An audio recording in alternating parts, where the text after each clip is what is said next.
सिद्धेभ्यः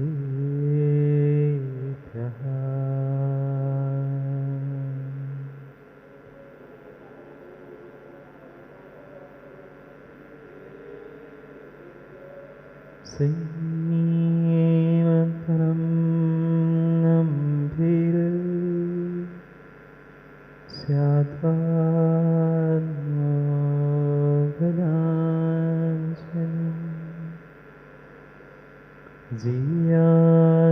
त्रैलोक्यनाथस्य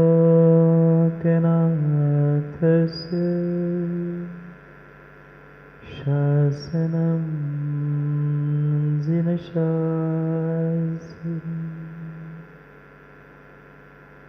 दृष्ट्वा जनान् लोकविकर्मबद्धा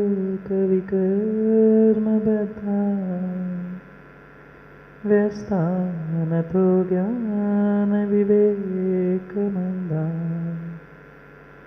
नीतिं सुधाबिन्दुममं ब्रवीमि लोकाक्षणेनानन्दं लभन्ता नमो हरिहन्ताणं नमो सिद्धाणं नमो आयर्याणं नमो वत्सायाणं नमो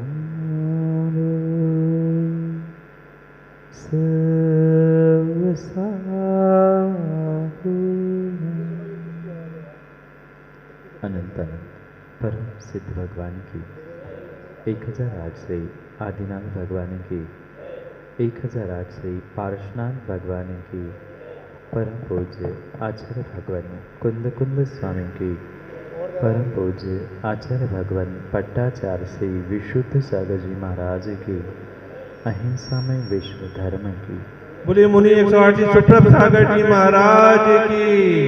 बोले मुनि 108 प्रणव सागर जी महाराज की। जयकारा गुरुदेव का। अंत तीर्थेश वर्तमान समय के शासन में हमसे विराजते हैं और उनकी ये पावन पीयूष देशना हम सभी के लिए परम उपकारी है। अनादिकाल से हमारी इस आत्मा में जो जन्म जरा और मृत्यु रूपी रोग लगे, उन रोगों का उपशमन करने वाली कोई परम औषधि है तो वह एकमात्र यह जिनवान भव्यात्मा इस संसार में, इस ब्रह्मांड में बहुत सारे द्रव्य है, बहुत सारी वस्तुएं, कुछ पवित्र है, कुछ अपवित्र है, कुछ अच्छी है, कुछ बुरी है। पर ये जितनी भी वस्तु संसार में हमें आज दृष्टिगोचर हो रही है, वे बाहर से कितनी भी पवित्र मानी क्यों ना जाए, पर अगर उसके अंतरंग में जाकर देखा जाए, उसके उत्पत्ति को जाकर देखा जाए, तो शायद उनकी पवित्रता पर प्रश्न चिन्ह खड़ा हो। लोक में चंदन को, केसर को पवित्र कहा जाता है। पुष्प, फल ये भी कभी कभार पवित्र माने जाते हैं। पर अगर थोड़ा सा हम विचार करें तो ये भी कहीं न कहीं किसी निर्जीव अवस्था को ही प्राप्त हो चुके, और जिसमें चेतना नहीं है, ज्ञान नहीं है, गुण नहीं है, जो दूसरों पर उपकार करते हुए भी कुछ विशेष हिताहित का निर्णय नहीं कर पाता है, वो अंतरंग से पवित्र कैसे हो सकता? जो लोक व्यवहार में जिस केसर चंदन को राजेश जी पवित्र कहा जाता है, निर्मल कहा जाता है, ये मात्र कहा ही जाता है, पर उससे भी अगर कुछ संसार में, ब्रह्मांड में और पूरे विश्व में पवित्र है, तो वो दिगंबर निर्ग्रंथ साधुओं का चरित्र है। ये तो पीके जैन साहब, जो पवित्र वस्तु संसार में कही जाती है, जिसका लेप करके, जिसे प्राप्त करते व्यक्ति अपने आप को पवित्र या बहुत अच्छा मानता है। संदीप भाई, आपके परफ्यूम, आपके इत्र लगाकर व्यक्ति अपने आप को पवित्र या अपने आप को बहुत अच्छा दिखाना चाहता है, बनना चाहता है, पर कितने घंटे के लिए? कितना ही अच्छा से अच्छा इत्र हो, कितना अच्छे से अच्छा परफ्यूम क्यों ना हो, पर कितने घंटे चलता है? बहुत अच्छा होगा 6 घंटे, बहुत अच्छा। यूँ तो 2-3 घंटे में असर कम होता है। मैं भी कहता हूँ बहुत अच्छे से बना हो और बहुत बेस्ट क्वालिटी का भी हो, 6-8 घंटे से पवित्रता नहीं बचती। उसकी सुगंध भी 6-8 घंटे में दुर्गंध के रूप में बदल जाती है। कैसा ये शरीर है, कैसा ये अपवित्र शरीर है कि दिन में एक नहीं 2-2, 3-3 बार नहलाने के बाद इतने सुगंधित द्रव्य, इतने पवित्र से पवित्र द्रव्य लगाने के बाद भी वो अपवित्र हो जाता है। पर उसी शरीर को, उसी पर्याय को, उसी तन को प्राप्त करने के बाद भी ये निर्ग्रंथ मुनिराज, उनका चरित्र, उनका चारित्र, उनका जीवन इतना इतना पवित्र है कि पूरा ब्रह्मांड उनके चरणों में झुकने के लिए तैयार है। कितनी अद्भुत बात है। क्या कुछ नया शरीर लेकर इंसान मुनिराज बने थे? नहीं बने थे। उनका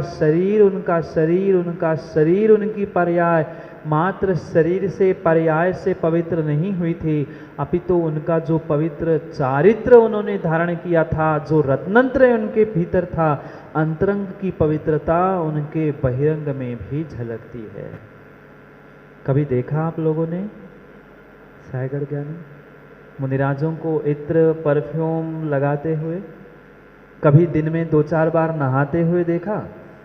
नहीं, वे कभी नहाते नहीं हैं। कभी परफ्यूम, इत्र, सुगंधित द्रव्य, पवित्र द्रव्यों का प्रयोग शरीर को सुगंधित करने के लिए भी नहीं करते, शरीर को पवित्र करने के लिए भी नहीं करते, पर फिर भी नहाने धोने वाले श्रावक से कई अधिक गुना उनका तन, उनका शरीर चमकता है। क्यों है चमक? क्यों है ये चमक? ये चमक शरीर की नहीं है, ये चमक शरीर की नहीं है, ये चमक बाहर की नहीं है। जिनका अंतरंग ही पवित्र है, जिनका चारित्र ही पवित्र है, उनका शरीर भी अपने आप पवित्र होकर चमकता है, अपने आप पवित्र होकर चरित्र चमकता है। उनको चमकाने की आवश्यकता नहीं है, ना वो अपने शरीर को चमकाते हैं, ना वो किसी दूसरे व्यक्ति को चमकाते हैं। वे तो अपने चरित्र से, चारित्र से अपनी इस पर्याय को ही नहीं, पर्यायवान को यानी आत्मा को भी चमकाने का प्रयास करते हैं। और सीधी सी बात है, जिस कमरे में उजाला होगा, जिस कमरे में अंदर में उजाला होगा, कहीं ना कहीं खिड़की से, दरवाजे से और खिड़की दरवाज़ों में प्रकाश आने की जगह नहीं हो, तो उसके जो जॉइंट्स है, संधियाँ है, कहीं ना कहीं से प्रकाश बाहर निकलता है। कोई कितना पुरुषार्थ कर ले कि सूर्य को हम कमरे में बंद कर ले, सूर्य बंद नहीं हो सकता। और प्रकाश भी आप कितना बांध के रख लेना, पर उस प्रकाश को छोटा सा भी छेद मिलता है, वह प्रकाश कमरे के बाहर आता ही आता है। बिल्कुल ऐसा ही है। जिनके भीतर ही पवित्रता भरी है, जिनके भीतर ही रत्नत्रय का तेज है, शरीर क्यों ना चमकेगा? कभी विचार करना, दिन में 2-2, 4-4 बार नहाने के बाद ये इत्र, ये फुनेल, ये तेल, ये सुगंधित द्रव्य, ये साबुन, ये सब कुछ करने के बावजूद भी 6, 8, 10 घंटे बाद तुम्हारा शरीर जैसा था वैसा हो जाता है। पर वे किसी द्रव्य का प्रयोग ना करते हुए भी उनकी पवित्रता कितनी निर्मल है। कितने महान उपकार उन निर्ग्रंथ गुरुओं के हैं। आज उन निर्ग्रंथ गुरुओं के ही और आचार्य भगवंतों की ही अनन्य अनन्य अनन्य कृपा हम सभी साधु समाज और मात्र साधु समाज नहीं, श्रावक समाज पे भी है, जिसकी बदौलत आज ये विशेष विशेष तीर्थ के रूप में हमें ये जितने क्षेत्र मिल रहे हैं, ये इसकी ही बदौलत है।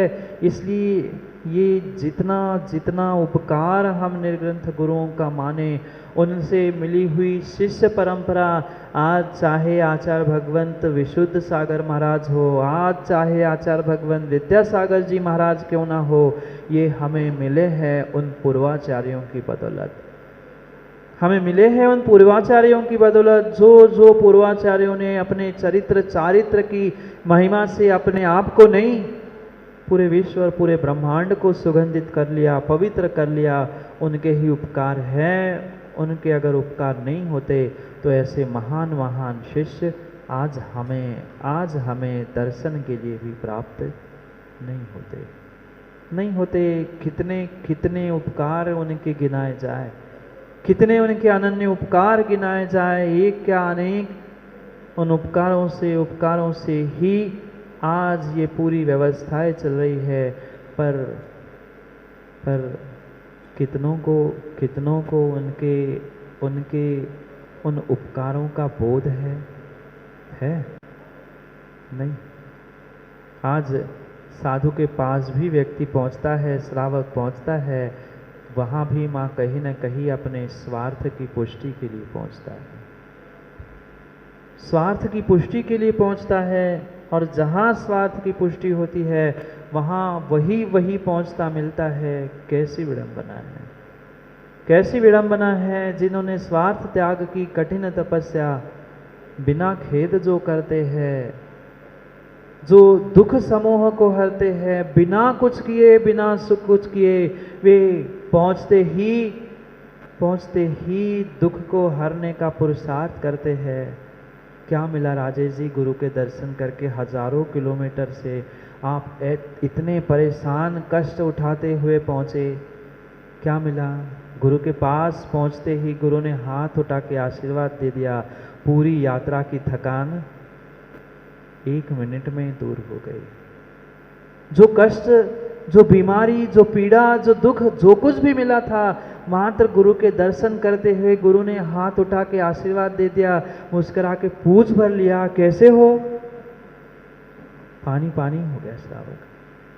खाने के लिए मिले ना मिले, पर गुरु ने पूछ भर लिया, जान में जान आ गई। क्यों? कल दर्शन किए, फोन पे कैसा लगा था? डॉक्टर से ज़्यादा आपको तब विश्वास हुआ था कि अब मैं कुछ मिनटों में ठीक हो ही जाऊंगा। ये उपकार है गुरुओं के। देते कुछ नहीं मिलेंगे, माँ विश्वास मानना, गुरु देते हुए कुछ भी नहीं दिखेंगे, पर बिना दिए, बिना आपके दुख हरे, वे कभी आप पर उपकार कर ही नहीं सकते। आशीर्वाद दिया, इससे बड़ा क्या उपकार है? गुरु ने पूछ लिया समय से, प्रदीप जी कैसे हो, इससे बड़ा और सुख क्या है? आज घर का बेटा तो बाप से पूछने के लिए तैयार नहीं है। घर में रहता हुआ घर का बेटा बहू तो बाप से पूछने के लिए तैयार नहीं है, सुबह उठकर जय जिनेन करने के लिए तैयार नहीं है। गुरु से क्या संबंध? पर फिर भी दुख समूह को हरते हैं। ये है स्वार्थ त्याग की कठिन तपस्या, ये है माँ दुख समूह को हरना। और इसलिए तो पवित्र है। सबसे बड़ा आश्चर्य इस विश्व का कोई है तो ये दिगंबर निर्ग्रंथ मुनिराज है। ये विश्व के तुम्हारे 7 अजूबे कोई काम के नहीं, वो तो पौद्गलिक है। ये चेतन अजूबा है, चेतन आश्चर्य है। ऐसा अद्भुत पवित्र चारित्र और चरित्र रत्नत्रय से युक्त साधु के दर्शन ही अपने आप में एक अद्भुत ऊर्जा देने के लिए निमित्त बन सकते हैं, अगर तुम्हारे पास श्रद्धा है तो। अगर श्रद्धा है तो। जिनके पास श्रद्धा नहीं है वे सामने से अरविंद जी निकल जाते हैं, पर देखा आपने, हाथ जोड़ने की भी इच्छा नहीं हो पाती, हाथ जोड़ने की भी इच्छा नहीं होती, हाथ जोड़ने की भी इच्छा नहीं होती।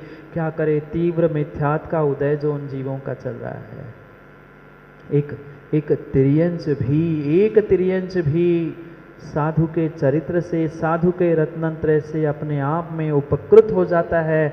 उपकारों का बोध एहसान जानते हुए वो भी कई बार गुरु के व्यवहार में पीछे पीछे चलता है। सोचना, उस तिर्यंच को तो बोध है, और श्रावकों, हम जिस कुल में जन्मे हैं, कम से कम हमें इतना तो विवेक चाहिए कि हम इन गुरुओं की बदौलत ही आज सब कुछ प्राप्त कर रहे हैं। कितनी वीरता, कितना धैर्य, कितनी शक्ति उन निर्ग्रंथ गुरुओं में होगी। वे स्वयं का हित तो कर ही रहे हैं, पर स्वयं का हित भी ऐसा है जहाँ स्वार्थ त्याग की कठिन तपस्या है। तपस्या भी है, त्याग भी है, सब कुछ है, पर कहाँ, किसका, क्या, किस प्रकार से त्याग करते हुए मेरे निमित्त से दूसरे का उपकार हो, ये प्रतिपल उनका चिंतन होता है। अगर एक उनके बारे में लिखी हुई पंक्तियों को हम दोहराए ना, अर्घ्य भी चढ़ाया होगा कई बार गुरुओं का अर्घ्य आपने चढ़ाया होगा। हे गुरुवर शाश्वत,